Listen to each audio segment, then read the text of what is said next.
Hi everyone, it's Alicia again, and today I'm going to chat about a topic that I am so passionate about as a language teacher that I had to make little notes to make sure that this doesn't, number one, take 2 hours of your time, and number two, I don't digress too much because, like I said, this is a topic that I have a lot to say about.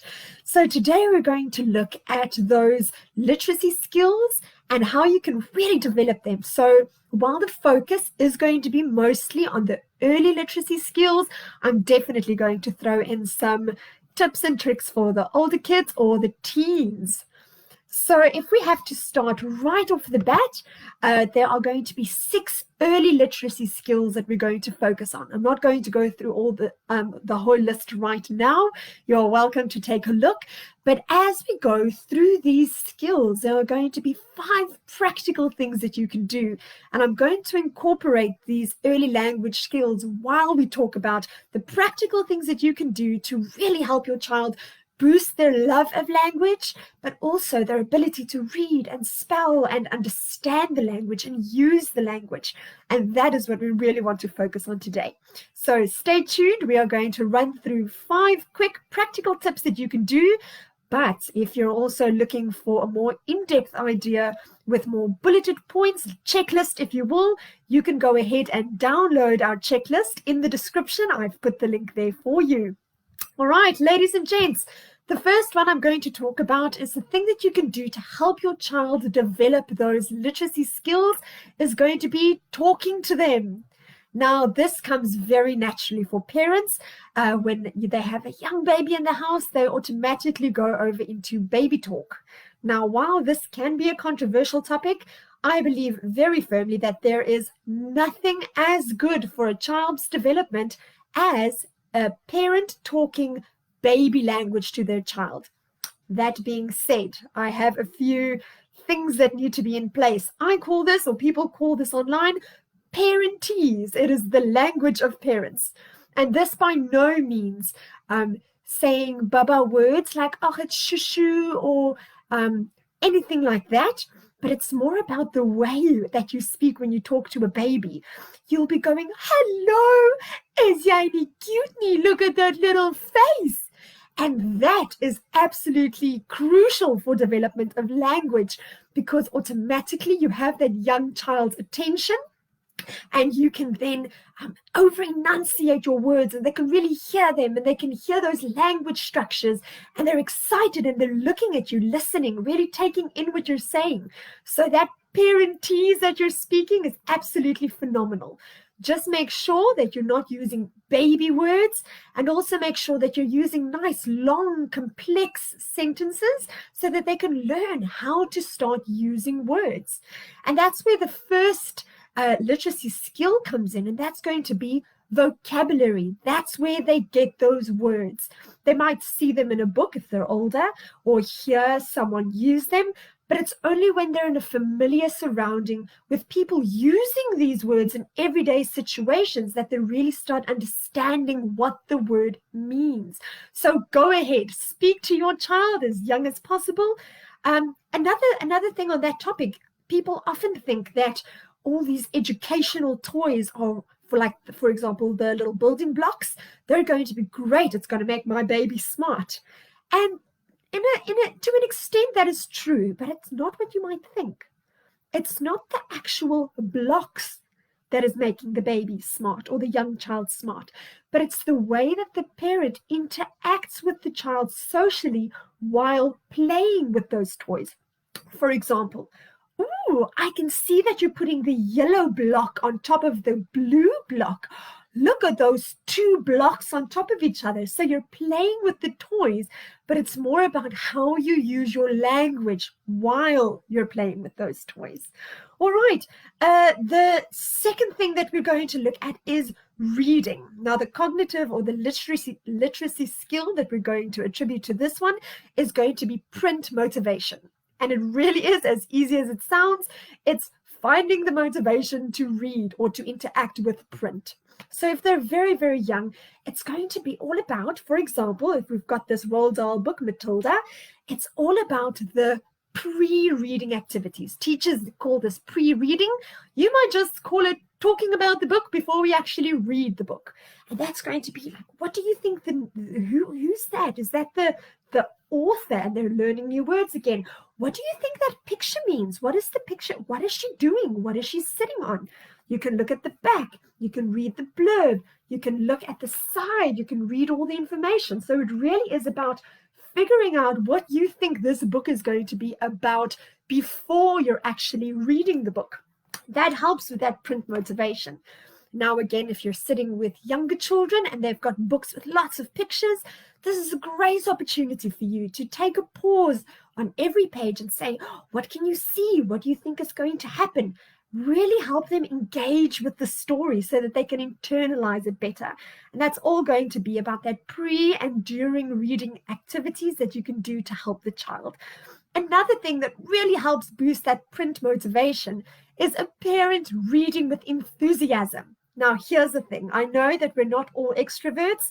We don't all enjoy putting on a show every time we read. But here's the nice thing. No one else is going to see you. It's just you and your kid. So feel free to use the silly voices and to put on the big act and the big charade, because you want them to buy into the story. You want their imagination to run wild. So go big and really do the voices, do the characters, do the shocked expressions. It really helps your child's print motivation. Another thing that you can do when it comes to print motivation, you know how they always used to say, monkey see, monkey do. Well, the same goes with your child in reading. If you're going to be on your iPad or watching television or being on your cell phone all the time, your child is also going to want to grab onto screen time devices. But if you set a good example and you pull out a book, they will think, hey, this is a fun activity to do. And it becomes a bonding experience also between parent and child, where they can sit and read together. So be the example for that. The third point we're going to look at is writing. And the literacy skill that this is really, really linked to is going to be print awareness. Now, print awareness means that I'm becoming aware, literally, of the letters. I'm understanding that each letter has its own connotation and has its own meaning. And if I put it together with other letters, words start to form. So for this print awareness, you want to, while you're reading, or while, for example, if I use the same thing again, while you're reading, you want to point to the big words while you're talking. You want to show the word Matilda, because you want them to see a word while they hear a word, so that they start making that connection. And that's also a great way for them to pick up sight words without that horrific repetition of flashcards. Right. Another way that you can then develop literacy skills is by singing. I know, some songs really become earworms. Nobody's thinking of Baby Shark, do, do, do, do, do, do.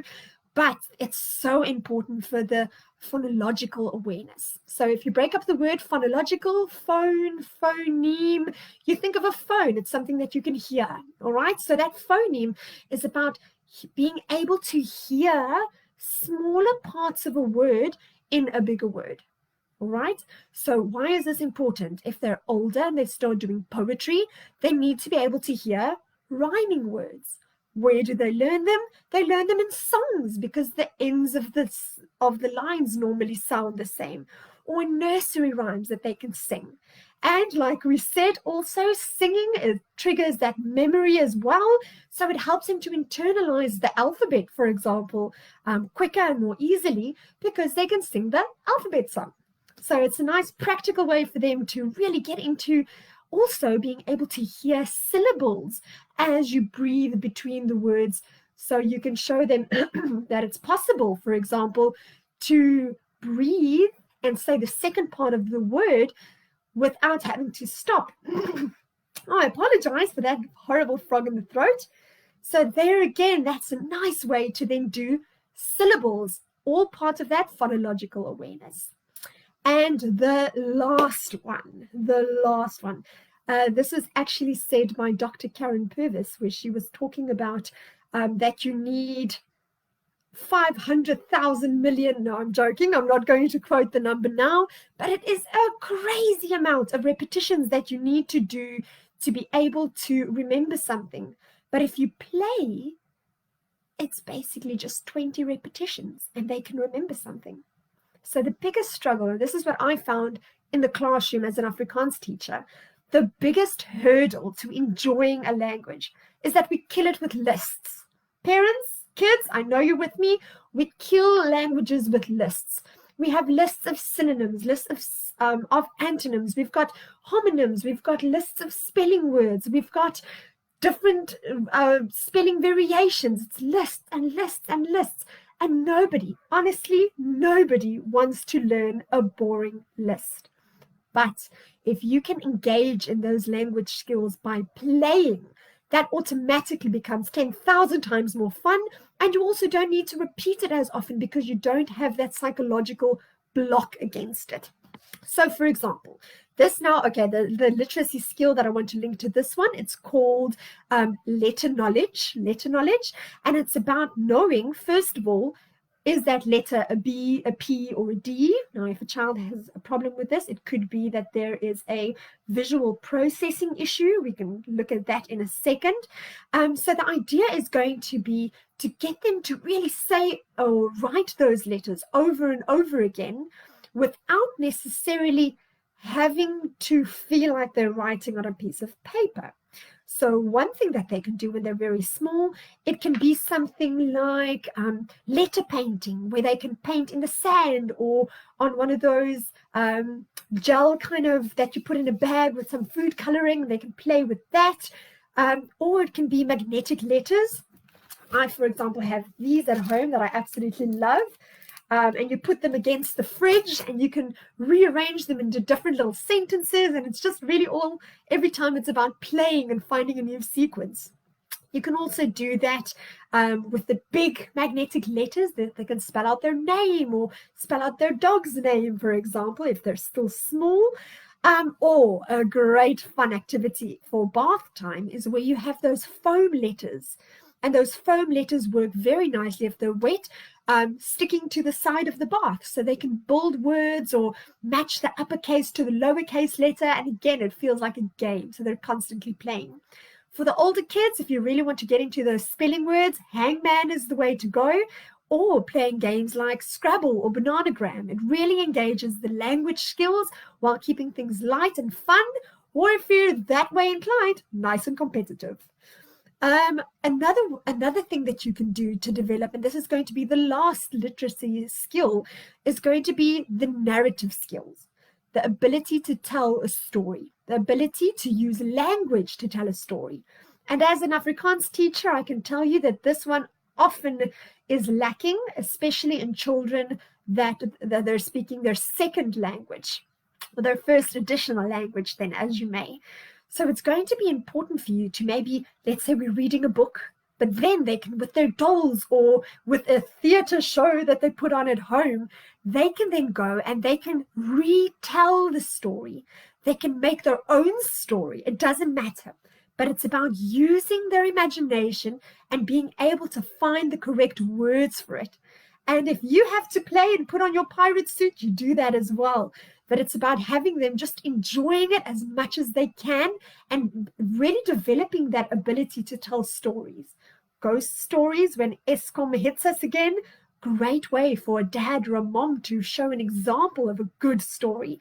It helps them to also understand that a good story has a beginning, a middle, or a plot with an escalation or a high point, and then the resolution at the end. It's a nice way for them to really understand what a story is and how to tell a really good story.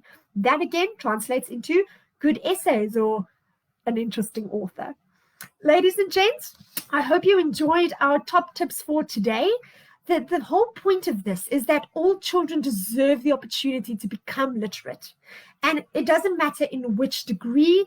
It's about really helping your child to develop those necessary skills. Now, you've been listening now for the last, 10 or so minutes. And you could say, you know what, but I've been doing these kind of things with my kids. I really have been trying to get them into reading or into using their words, but it feels like sometimes it's just going a little slowly. It might be that your child really struggles with spelling, for example, or that their handwriting is very untidy. Or it could be that they're struggling to differentiate, or they're flipping their numbers, their letters, I mean, or they can't distinguish between a B, a P, or a D. It could be that they're just reading, but there's no understanding, no comprehension that goes with that. And I don't even have to start telling you that poor language skills does not only affect Afrikaans and English marks, it affects your NS, your everything, because you have to read it in order to be able to study the information. So if you think there might be an issue, there might be a way that your child is not really functioning optimally when it comes to reading and understanding what they're reading or enjoying, it's a struggle for them, then I have good news. We have a focus assessment that is going to pinpoint exactly where the strengths lie and if there are any weaknesses that we can address. And we can then develop a neurocognitive training program to help them strengthen their mind. The same way that you could be absolutely fine but go to the gym to maintain your physical health, it's important to also really work on and develop your mental health and your mental capacity. So if you're interested in that, you'll see my details are on the screen. Hi, I'm Alicia again. You can contact me, my email address, or you can give me a call and we can have a discussion about what it is that I can do to help your child really start loving languages and loving the ability to read, because it doesn't come as such a struggle every time. Thank you so much for your time. It was lovely having you join me on a Monday evening. And I hope to see you the rest of the week, where we still have fantastic things in store, freebies, lots of freebies coming. And speaking of that, if you want a recap of what I said tonight with a little bit more points that goes really into detail, you are welcome to go and download the checklist. You will find the link in the description. Have a lovely day, guys. Thank you so much.